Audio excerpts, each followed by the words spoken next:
ادب نامہ کے انٹرویوز کے سلسلے کو آگے بڑھاتے ہیں. ہم آج اس بات پر فخر محسوس کرتے ہیں کہ افضال احمد سید صاحب ہمارے درمیان موجود ہیں اور ہم ادبی سفر اور شاعری اور زندگی کے بارے میں کچھ سوال کر سکیں گے. افضال صاحب جدید شاعروں میں سب سے اہم شاعروں میں سے ایک ہیں. ان میں سے جنہوں نے نثری نظم کی تحریک کو خاص طور پہ آگے بڑھایا کہ وہ لوگوں کو غزل کے شعروں کی طرح ان کی نظمیں یاد ہیں. نثری نظم کی جو تحریک جس کو آپ نے اور بہت سے آپ کے دوستوں نے آگے بڑھایا, اس کے بارے میں, اس دور کے بارے میں اگر آپ ہمیں کچھ باتیں بتانا چاہیں چینی ہوئی تاریخ کے زمانے سے اور اس سے پہلے جتنی دیر میں وہ نظمیں لکھی گئیں.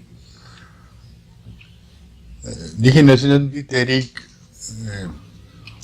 70 کی دہائی کے شروع میں لوگوں کو خیال آیا اور کئی ہمارے سینئر تھے جنہوں نے اس میں کافی وقت دیا اور اس تحریک اتنی اس کی اشاعت پر زور دیا کہ یہ تقریباً اردو ادب میں ایک تحریک بن گئی, جس میں لاہور سے مبارک احمد صاحب تھے, افتخار جالب صاحب, انیس ناگی صاحب, کراچی میں احمد حمیش, قمر جمیل, یہ سارے لوگ نثری نظم لکھ بھی رہے تھے اور اس نثری نظم لکھنے والوں کی حوصلہ افزائی بھی کر رہے تھے. اور بہت سارے جو نوجوان تھے اس وقت جنہوں نے ادب میں قدم رکھا تھا, ان کو یہ فارم پسند آئی. ان کو یہ احساس ہوا کہ جو موضوعات ہیں یا جو کچھ وہ لکھنا چاہتے ہیں وہ اس صورت میں غزل یا پابند نظم کی بنسبت زیادہ اچھی طرح لکھ سکتے ہیں, اور لکھتے رہے. اس تحریک کی جیسے بھی کوئی بھی تحریک شروع ہوتی ہے جہاں ہم کچھ چیزوں کو توڑتے ہیں, جہاں اذان کو, بہور کو توڑا گیا تھا تو مخالفت ہوئی, اور میرا خیال ہے اتنی ہی ہوئی ہے, اس سے زیادہ ہوئی جب پابند نظم آئی تھی اور ان شاعروں کو دشواری کا سامنا کرنا پڑا تھا. یہ نظمیں جتنی بھی رسالے تھے اردو کے وہ اسے شاعری نہیں سمجھتے تھے, ان کی اشاعت نہیں ہوتی تھی.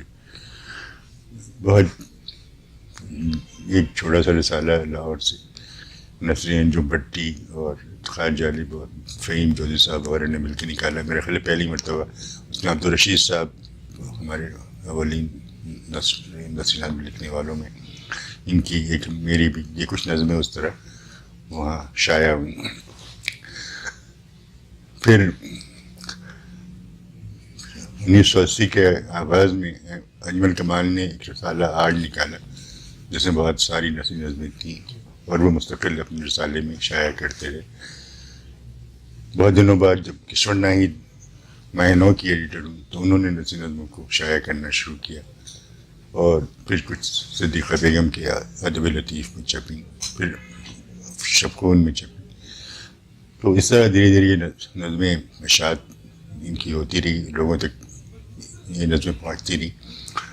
اور لکھنے والے جو لوگ تھے ہم میرے ساتھ عبدالرشید صاحب بہت سینئر لوگوں میں, حضرت عباس تھی, انور حسین رائے, ثروت حسین, وہ پابند بھی لکھ رہے تھے, نثری نظمیں بھی لکھتے تھے, میں لکھ رہا تھا. پھر تنویر انجم, ذیشان ساحل, سعید الدین, کراچی کی یہ لوگ تھے.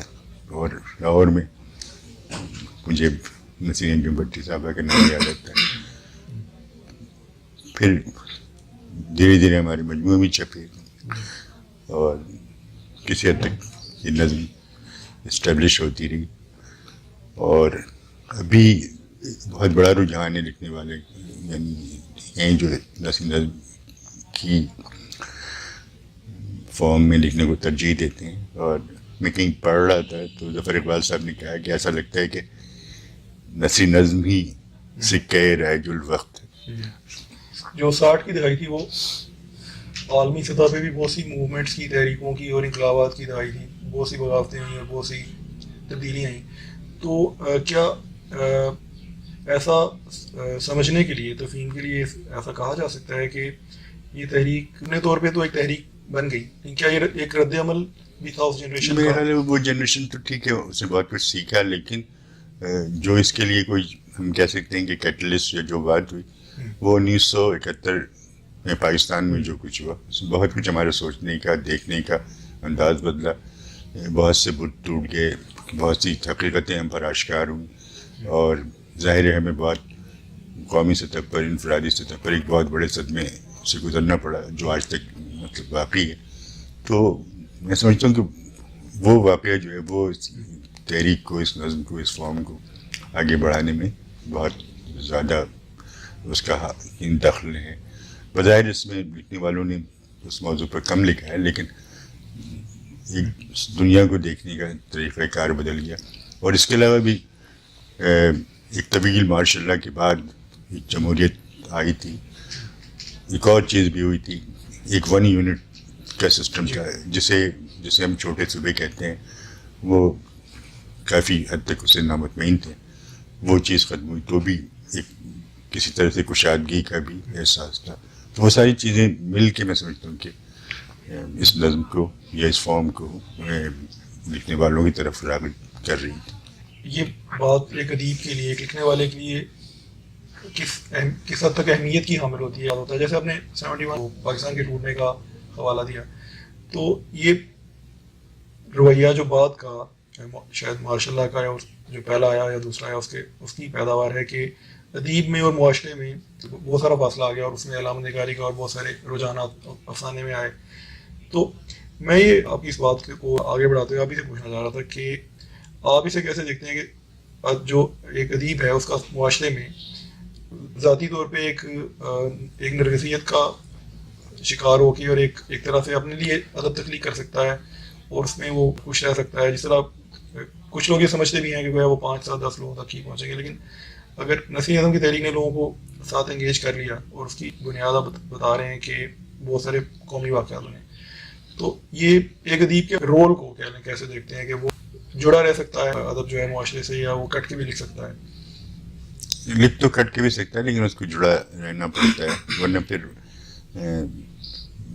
اس کا ادب پھر کسی اور طرح سے دیکھا جائے گا. لیکن اس کو جڑا رہنا چاہیے، جڑا رہ کے ہی لکھ سکتا ہے. اور میرا خیال جن لوگوں نے لکھا ہے، عبدالرشید صاحب بیٹھے ہیں، تو آپ کوئی بھی نظم ان کی دیکھ لیں اور دوسروں کی دیکھ لیں، آپ فوراً اپنے معاشرے سے اس کو اس پر تطبیق کر سکتے ہیں کہ کیسے لکھی گئی ہے. تو الگ سے تو نہیں لکھا کسی نے بھی میرے خیال. کچھ ایسی چیزیں جو شاید کچھ بہت ذاتی ہوں، لیکن ایسا کم ہوگا. اگر ذاتی بھی ہیں تو اسی معاشرے کے حالات کی وجہ سے اس نے وہ چیزیں لکھی. آپ نے جو یہ بھی پس منظر بیان کیا اور آپ نے بتایا کہ یہ 70 کی دہائی میں اس طرح سے یعنی نثری نظم کا آغاز ہوا اور فلاں لوگ تھے جو آپ کے معاصرین تھے اور جو اس حوالے سے کام کرنے والے بنیاد گزار لوگ میں شامل تھے.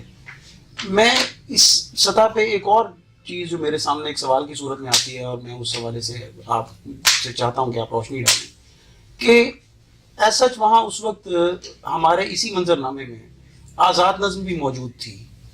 تو نثری نظم کو اختیار کرنے کا اور پھر بعد میں اس کے رواج پانے کا، اس کے اس طرح نفوذ کا بنیادی سبب کیا دیکھتے ہیں آپ؟ اور بھی سبب ہو سکتے ہیں، لیکن جو مجھے بظاہر سب سے بڑا سبب بھی نظر آتا ہے، وہ شاید میں غلط بھی ہوں، کہ آزاد نظم کو راشد نے وہاں تک پہنچا دیا تھا. اب جو کچھ بھی لکھا جا رہا تھا اور بہت حد تک آج بھی آزاد نظمیں ہیں، تو وہ موضوعات شاید ان کے تھوڑا مختلف ہوں گے، لیکن وہی الفاظ اور اسی انداز اور وہی فارسی آمیز شاعری ہو رہی تھی. تو راشد سے نکل نہیں سکتے تھے. یعنی اگر فرض یہ کہ ہم آزاد نظم کی شکل میں اپنی شاعری کا اظہار کرتے تو بہت حد تک وہ راشد کے زیر سایہ ہی رہتے. یعنی اسلوب کی سطح پہ آپ سمجھتے ہیں اسلوب کی سطح پر راشد کی چھاپ کہیں رہ جاتی؟ وہ اس سے نکلنا بہت دشوار تھا. راشد سے بچتے تو شاید ہم میرا جی کی طرف چلے جاتے اگر ہندی الفاظ اور اس طرح کا استعمال کرتے. تو بہرحال لکھی بہت اچھی آزاد نظمیں بھی لکھی گئی اور بیشتر لکھی گئی، لیکن شاید جو نوجوان تھے ان کے لیے یہ بات مشکل ہو رہی تھی. آپ کے جو وہاں معاصرین ہیں اس سارے کے سارے عہد میں جنہیں ہم دیکھتے ہیں، ان لوگوں میں مختلف ان کے اظہاریوں میں ہمیں مختلف رویے نظر آتے ہیں. فکری سطح پر ان کے فکری سروکار مختلف ہیں، اپنی نظم کے اعتبار سے، نظم میں اپنے اظہار کے اعتبار سے. تو اس میں کیا کہیں ان کے شخصی مزاج کا عمل دخل ہے یا ان کے ہاں کوئی تخلیقی عمل کوئی مختلف سطح پر ظہور پذیر ہوتا ہے؟ نہیں، ان کے تخلیقی مزاج کا بالکل عمل دخل کیفیت ہر ایک کی الگ الگ تھی، الگ الگ حالات تھے، اسی کے تحت انہوں نے شاعری بھی کی. اچھا افضال سر یہاں پہ ایک بات اور جو میرے سامنے آتی ہے، جب آپ کو خاص طور پر یعنی کلیات کے سطح پہ ہم نے تمام آپ کے کام کو یکجا دیکھا جو اس وقت تک شائع ہوا مٹی کی کان کی صورت میں، آپ کے ہاں غزل ہے جس میں یعنی ایک مختلف سطح کا اظہار ہے، اپنے پیرائے اظہار، اپنے اسلوب، اپنی لفظیات میں آپ یکسر مختلف ہیں. جو نظم ہے وہاں پہ آپ کا سروکار ہی مختلف ہے. کیا یہ تمام کا تمام معاملہ آپ کا کانٹینٹ جو ہے وہ اس کے سطح پر تعین ہوتا رہا کہ کون سی بات ہے جو کہ آپ کو نظم میں کرنی چاہیے اور کون سی بات ہے جو کہ آپ کو غزل میں کرنی چاہیے؟ دیکھیے شعوری طور پر تو نہیں ہو رہا تھا، لیکن نظم میں بھی جو ہے وہ ناانصافی اور ظلم اور ان تمام چیزوں کے خلاف جو ہمارے تمام دوست ابھی بھی لکھ رہے ہیں اور اس وقت بھی لکھ رہے تھے. اور غزل میں بھی اگر وہ ایک محبوب ہے وہ روایتی محبوب ہی ہے، لیکن شاعر جو ہے اس سے ایک طرح سے حالت جنگ بھی ہے اور اس کو ختم تو نہیں کرنا چاہتا، لیکن یہ چاہتا ہے کہ خوشگوار کسی قسم کی زندگی اس کے ساتھ گزر سکے. تو اس کا جو نقطۂ نظر ہے میرے خیال دونوں جگہ تقریباً ایک ہی ہے. وہ وہاں پر ایک دوسرے الفاظ ڈکشن اور ان چیزوں سے جو غزل کی روایتی شاعری تھی، اور ظاہر اس میں کچھ تنوع پیدا کر کے اور کچھ اپنی استعارات اور اپنی تراکیب کے ساتھ مطلب پیش کرنے کی کوشش کی. اس کے برعکس نثری نظم جو ہے وہ انتہائی سادہ زبان میں لکھتی. جی نثری نظم کے لحن کے اعتبار سے اس کے کرافٹ کی سطح پہ جہاں آپ لائنز کو ڈیوائیڈ کرتے ہیں، ایک لائن دوسری لائن کے بعد آتی ہے، یہاں آپ کے ذہن میں اس کا کیا کس طرح کا فلو دیکھتے ہیں؟ یہ بنیادی طور پہ ٹریٹ کس طرح سے کرتے ہیں؟ آپ اسے ایکسپلین کر سکتے ہیں؟ دیکھیے میں تو زیادہ تر جو نظمیں لکھتا ہوں اس میں مطلب ایک پورا جملہ ہوتا ہے جو سنٹیکس وغیرہ کے لحاظ سے بھی جو ہماری اردو گرامر ہے اس کو اس کے تابع ہوتا ہے. اور اگر کہیں وہ ختم ہو جاتا ہے، جملہ چھوٹا بھی ہو سکتا ہے، تو نیا جملہ دوسری لائن سے شروع ہو جاتا ہے. میں غلط ضروری طور پر یعنی لائنوں کو نہیں توڑتا، یا یعنی کہیں ہو سکتا ہے کہ کوئی ایسی بات اس میں آ رہی جس میں زیادہ توجہ دلانے کی ضرورت ہے قاری کی، تو وہ اسے پھر دوسری یعنی اس مصرے کو وہاں چھوڑ کے دوسری لائن سے شروع کر دیتے ہیں. لیکن عام طور پہ اگر آپ پڑھیں گے تو وہ جہاں جملہ ختم ہوتا ہے پھر دوسرا جملہ اسی طرح شروع ہوتا ہے. کچھ نظریں میں نے پیراگراف کی شکل میں لکھی ہیں جو جہاں کوئی بھی نظم نہیں توڑ یعنی چلتی رہتی ہیں لائنیں، جہاں پیراگراف ختم ہوتا ہے تو وہ نظم ختم ہو جاتی ہے، یہ ایک سے زیادہ پیراگرافس میں آتی ہے. نظموں میں کرداریت نظر آتی ہے خاص سطح کی، یعنی آپ ایک ماحول تو ڈیفینیٹلی وہ اسی طرح کا ہو رہا ہوتا ہے ہمارے سامنے جو یعنی کہیں تمثیل کی صورت پا جاتی ہے پوری کی پوری نظم. اس میں کردار اس طرح کے موجود ہیں کہ جو یعنی فرض کریں کہ جیسے مٹی کی کان آپ کی نظم ہے اور اس میں ایک مزدور ہے، اور مٹی اٹ سیلف بھی وہاں یعنی بہت ساری سطحوں پہ مختلف سطح پہ سگنیفائی کرتی ہوئی محسوس ہوتی ہے، کنوے کرتی ہوئی محسوس ہوتی ہے. یہ کردار آپ نے یعنی یہ از دس آل کریٹڈ اور سم ہاؤ یہاں پہ آپ کی آبزرویشن ہے جو بعد میں کہیں اس پر غور و فکر کے بعد اس صورت میں نہیں؟ اس میں ممکن ہے ایک آدھ کوئی کردار ایسا ہو جو کہ زندگی میں ہو، لیکن یہ کردار کریٹڈ تو ہیں، تخلیق ہے میری، لیکن یہ موجود ہیں. ہم شاید اسے نہیں جانتے یا نہیں دیکھ سکے، لیکن میرے تصور میں ہے کہ ایسے لوگ پاکستان میں یا کہیں میں نے باہر کسی کا کوئی کردار میں نہیں پیش کیا ہے، تو زندگی میں ایسے لوگ موجود ہیں. وہ کردار آپ کو افسانوی نہیں ہیں یا کسی فینٹیسی سے نہیں ہیں، بلکہ ہیں ہمارے پاس. مگر بعض کو میں نے ایک چھوٹی سی مثال اگر میں دیتا ہوں کہ اسٹیلا ڈی کروز کی موت، تو یہ نام تو مجھے نہیں معلوم تھا، لیکن میں کسی ہاسپٹل میں کوئی علاج کرانے یا کسی کو دیکھنے گیا تھا، یہ مجھے نہیں معلوم. وہاں ایک شور ہو رہا تھا کہ ایک 16 سال کی لڑکی مر گئی اور اس کی لاش کو وہ ان کے ورثہ کو وہ نہیں دے رہے تھے کیونکہ اس کے اوپر اخراجات جو تھے وہ 10,000 روپے کے تھے. اور یہ مجھے اندازہ تھا کہ یہ کرسچن لڑکی ہے. ان کو دیکھ کے کہیں سے وہ میرے ذہن میں وہ واقعہ رہ گیا. پھر میں نے اس کے 2-4 دن بعد وہ ایک نظم لکھی. تو اب اس کردار کا نام تو مجھے نہیں معلوم، لیکن وہ کردار کراچی میں ہوگا اور اسی طرح کے نام ان لوگوں کے ہوا کرتے تھے. تو اس طرح سے بہت سارے کردار ہیں. میں آپ کو تھوڑا تفصیل سے اس لیے بتا دیا کہ اچھا افضال صاحب، سر آپ کی غزل کے حوالے سے بات کریں. خیمہ سیاہ آج سے کوئی قریب 10-12 سال پہلے کسی سے لے کے پڑھی ہم نے، اور یعنی یہ ایسی کتاب تھی غزل کی جسے بار بار پڑھا، دوستوں میں بیٹھ کے اکٹھے ورق گردانی کی، اس پہ گفتگویں کی، اسے دیکھا، اس میں امیجز دیکھے، اس میں یعنی آپ کے جو احساسات ہیں، جو آپ کا ایکسپریشن ہے، وہ پوری کی پوری غزل کی ماقبل روایت سے یکسر منفرد تھا، مختلف تھا. یعنی ایسے امیجز دیکھے، ایسی امیجری دیکھی جو کہ اس سے پہلے غزل کی پوری فارسی اور اردو کی شعری روایت میں موجود نہیں تھی. جیسے کہ میں یہ شعر مجھے آپ کا بالکل نہیں بھولتا کہ وہ آئی اور وہیں طاقچوں پہ پھول رکھے جو میں نے نظر کے پتھر پہ جانور رکھا.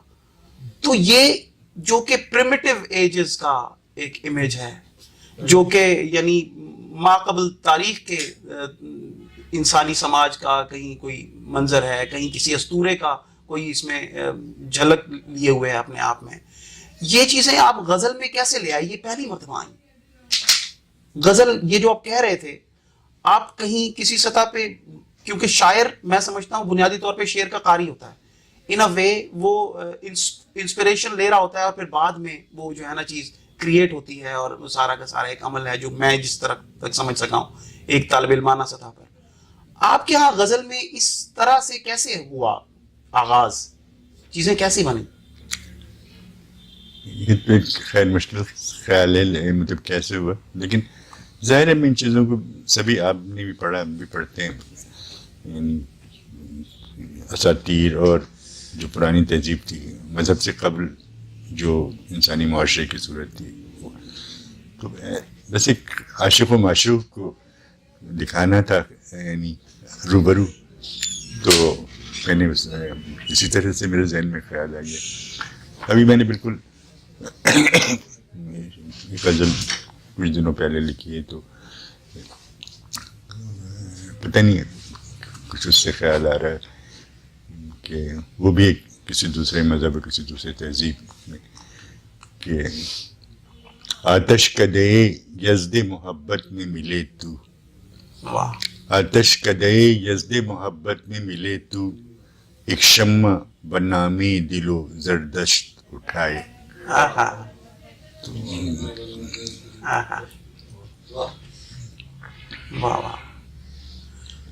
اچھا سر، بات یہاں پہ یہ ہے، گویا کہ غزل کہتے ہوئے، غزل کا شعر کہتے ہوئے آپ کے نزدیک بھی جو معیار رہا پیش نظر وہ یہ تھا کہ یہ کہیں کوئی چیز دہرانے میں نہ آئے، دہرانے میں نہ آئے. اور دوسرے میرا ایک خیال تھا اور ابھی بھی ہے کہ جو پہلے بات کہی گئی تھی کہ غزل جو ہے وہ سخن رزنا گفتن، جس میں ایک بالکل اجنبی خاتون نے میری تصریح کی اور انہوں نے کہا کہ غزل جو ہے سخن با یار گفتن.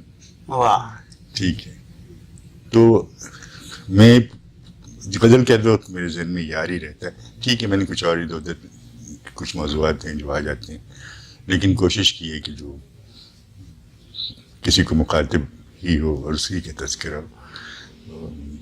جتنی بھی پیرائے آتی ہیں، لیکن میرے خیال میں ہر غزل میں آپ کو یار اور یار سے مکالمے والی صورت ہوتی ہے، اور مجھے وہ اسی طرح کی غزلیں اچھی بھی لگتی ہیں. اور فلسفیانہ موضوعات ہیں بہت ساری ہیں، وہ بھی بہت خوبصورتی سے لوگ لکھتے ہیں، لیکن جہاں کوئی اس طرح کا شعر آ جاتا ہے تو بعض اوقات آپ یار کی بات کرتے کرتے یار کے ساتھ آپ غم روزگار اور دنیا کے ہر مسائل آ جاتے ہیں، اس ایک ہی شعر میں سب کچھ آ جاتا ہے. افضال صاحب، آپ نے بہت سے نثری اور شاعری کے تراجم کیے ہیں اردو سے دوسری زبانوں میں، دوسری زبانوں سے اردو میں. تو آپ ترجمے کے عمل کو کیسے دیکھتے ہیں؟ ترجمے اور تخلیق کے کیونکہ ہم نے اس سطح کے تراجم کیے ہیں جیسے مارکیز کے ناولوں کے یا میر کی شاعری کے. تو جب ایک فنکار کا ایک مکمل فن پارہ جو ہے ایک کیس میں ہمیں پوری کلیات جو ہے کنورٹ کی ہے, تو اس میں آپ کن عوامل کو پیش نظر رکھتے ہیں, کن چیزوں کو آپ زیادہ اہمیت دیتے ہیں؟ دیکھیں, جو ترجمہ جو میں نے کیا ہے, جو بنیادی مقصد اس کا تقریباً وہی ہے جو کہ تخلیق کا ہے, کہ جو میرے خیالات ہیں میں اپنے دوستوں تک یا پڑھنے والوں تک پہنچا دوں. تو ترجمے بھی ان نظموں کے یعنی میں نے کیے ہیں جو مجھے پسند آئیں. میں نے فرمائشی ترجمہ نہیں کیا, زبردستی ترجمہ نہیں کیا, بلکہ ایک نظم پڑھی جو مجھے اچھی لگی, اور بعض اوقات تو ترجمے سے پہلے میں نے اپنے کسی دوست کو بتایا کہ نظم ہے, اور اس طرح اس کے چونکہ انگریزی بارے اتنی یاد نہیں رہتی کہ وہ میں نہ وہ جو ماحول ہے اس میں ہمارے دوست اتنا پسند کریں گے, اور پھر وہ ترجمہ ہو گئی. اور کچھ جیسے جب ہمیں پولش پوئٹری ملی, وہ کتاب مجھے نہیں معلوم, ہمارے اس وقت 3 دوست ہم قریب تھے, انجمن کمال, آصف فرخی اور میں, تو وہ آ گئی. پھر ہم نے اسے شیئر کیا, پھر کچھ نظمیں انہوں نے ترجمہ کی, کچھ میں نے کی, کچھ نظمیں ایسی تھی کہ تینوں نے کر دی. پھر اس ایک کا انتخاب ہو گیا, وہاں شائع ہوئی. پھر وہ اس سے اتنے متاثر ہوئے کہ ہمارے سینئر اسد محمد خان صاحب ہیں, انہوں نے ان شاعروں کو ترجمہ کیا, بعد میں بھی کیا. تو بس وہ پسند آ گئی, تو ہم یہ چاہتے تھے کہ دوستوں تک پہنچے, آپ تک بھی پہنچے. صرف ایک ترجمہ ہے جو مجھ سے کیا کہنا چاہیے فرمائشی یا جبرن کرایا گیا. وہ مارکیز کا ناول تھا, اے کرونیکل آف اے ڈیڈ فورٹون. وہ مجھے پسند تھا, اور وہ اجمل اس کا مارکیز نمبر نکال رہے تھے, تو وہ اپنے دوستوں کو انہوں نے یعنی درخواست کی کہ ترجمے کیے جائیں. وہ ہر ایک کے ذمے کچھ کچھ ہوا, زیادہ تر تو خیر انہوں نے خود کیا. تو یہ ناول انہوں نے مجھے کچھ نہ کچھ کرنا تھا, ظاہر اس میں خاموش نہیں رہ سکتا تھا. تو میں نے سوچا چھوٹا سا ہے, ٹھیک ہے کر لیں گے. اور ہر چیز کی ایک ڈیڈ لائن ہوتی ہے, ہمیں اتنی توفیق نہیں ہے کہ ڈیڈ لائن کی پرواہ کریں. تو وہ بہت یعنی ایک طریقے سے, اور ان سے ملنا ہفتے میں شاید 3-4 مرتبہ ہوتا تھا, نہ بھی ہوتا تو وہ رابطہ کر لیتے. تو وہ تھوڑا تقاضا ان کا مطلب شدید سے زیادہ ہو گیا. پھر ایک وقت مجھے احساس ہوا کہ اب میں اگلی ملاقات میں اگر سے میں نے ترجمہ لے کے یعنی پہنچایا نہیں نے, تو یہ دوستی ختم ہو جائے گی. تو وہ پھر میں نے کوشش کی, بالکل نہیں چھوا تھا کہ, اور لکھتا رہا. لیکن پھر وہ تھوڑے سے جب 4-5 پیج میں نے اس کے ترجمے کے لیے, پھر میرے سمجھ میں آیا کہ اس کو کیسے کرنا ہے, اور وہ ہو گیا.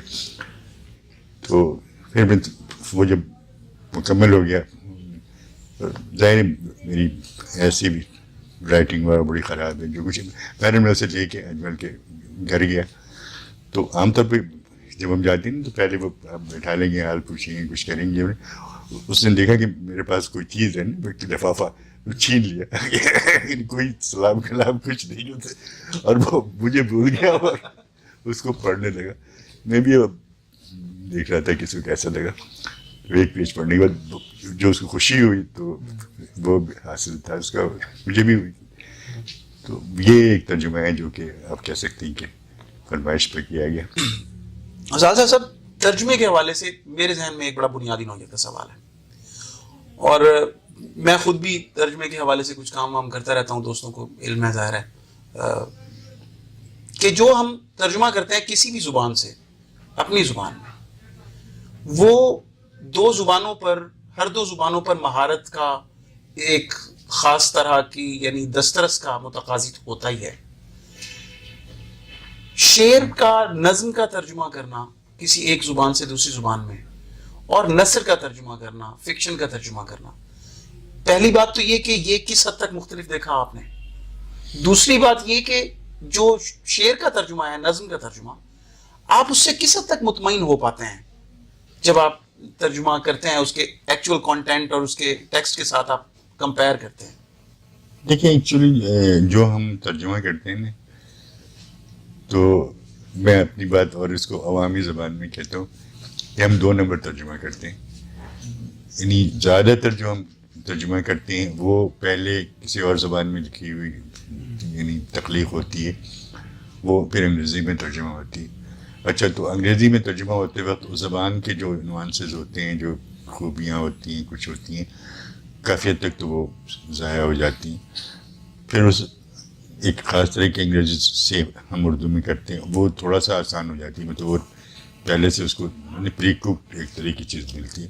اگر اور وہ میں اپنے تجربے سے کہہ رہا ہوں, کچھ چیزیں میں نے براہ راست انگریزی سے کی ہیں, ٹھیک ہے, اس سے مجھے کافی دشواری ہوئی ہے, اور بہت کم ہے جو انگریزی شاعری کو جن کا متن انگریزی میں تھا. ہاں, جن کا متن انگریزی میں تھا. اور دوسرے لوگوں نے مجھے کوشش کی, اور اس میں کہیں نہ کہیں یعنی مشکلات پیش آتی ہیں, اور وہ ایسے لوگ ہیں, میری انگریزی تو خاص حد تک ہے, لیکن جو بہت مجھ سے بہتر بھی ہیں, تو وہ شاید اتنی کامیاب نہیں ہوئے. لیکن اس کے برعکس کسی اور زبان, جیسے ہم نے پولش تم نہیں جانتے ہیں, وہ انگریزی سے اور انگریزی سے اردو میں, تو وہ نسبتاً آ جاتی ہے. لیکن اس میں بات یہ ہے کہ ترجمہ پھر بھی کرنا چاہیے. بار بار میں نے کہیں پڑھا تھا, وہی ترجمے کے سلسلے میں مجھے یاد آتا ہے, میں کئی بار کہہ چکا ہوں, آپ کے سامنے بھی کہہ دیتا ہوں کہ جوزف براڈسکی ایک شاعر گزرے, تو ان سے کسی نے پوچھا کہ صاحب آپ اپنے کو کیسا شاعر سمجھتے ہیں؟ تو انہوں نے کہا میں 200% شاعر ہوں. تو عجیب سی بات تھی, تو وضاحت مانگی گئی, تو انہوں نے کہا اس لیے کہ ترجمے کے بعد بھی میری شاعری شاعری رہتی. تو جو عام طور پر جن شاعروں جو ہم تک پہنچتے ہیں, ظاہر وہ اپنے ملک میں ہی بہت بڑے شاعر ہوتے ہیں, اپنی زبان میں بھی, پھر وہ ترجمہ ہو کے آتے ہیں, تو ظاہر شاعری کا کچھ نہ کچھ نقصان تو ہوتا ہے, لیکن جس حد تک پہنچ جائے اس سے زیادہ شاید امکان نہیں. اس سے زیادہ پھر یہ کہ آپ اس زبان کو سیکھیں, اس میں اتنی مہارت حاصل کریں, پھر ترجمہ کر سکیں. جس طرح میں نے ترجمہ پڑھا ہے, اور بہت سارے اور آپ کے پڑھنے والوں نے, وہ ہمیں وہ تخلیق سے کم نہیں لگے.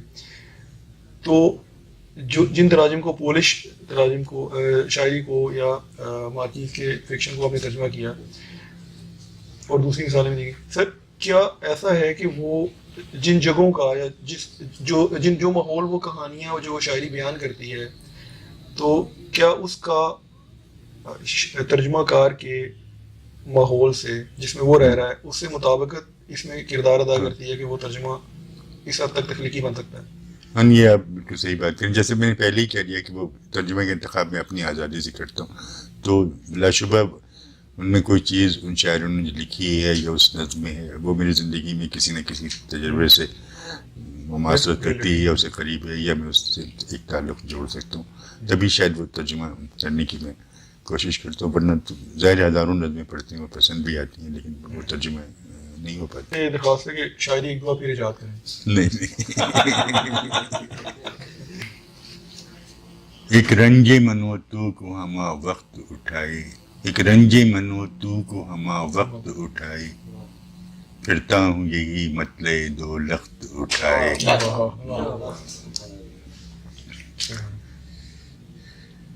باطل ہو کہیں سحر تغافل کہ میری سمت, تو آئی نہ رو چشم سیاہ مست اٹھائے. دستک دے درے دل پہ میرے یاد فراموش, آغوش کشا ساور سرمست اٹھائے. آتش کدے یزد محبت میں ملے تو, ایک شمع بنا میں دل و زردشت اٹھائے. اس فصل بہارا میں کہ جو میں نے لکھی ہے, ہر گل ہے تیرا بوسے ناصب اٹھائے. ہم یہی سنا دیں جو ہم نے اس طرح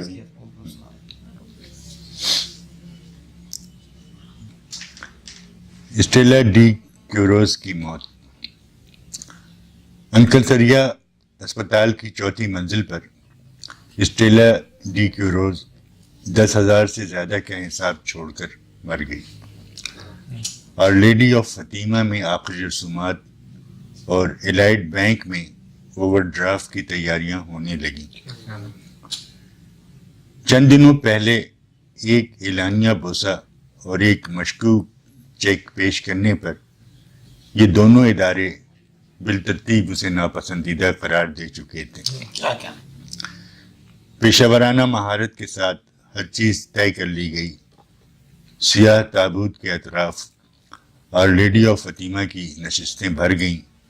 بھدے طور پر ریکارڈ کی ہوئی ماتمی دعائیں بجنے لگیں اسٹیلا ڈی کیورس کے لیے جو بہت اچھا گاتی تھی. کیا کہنا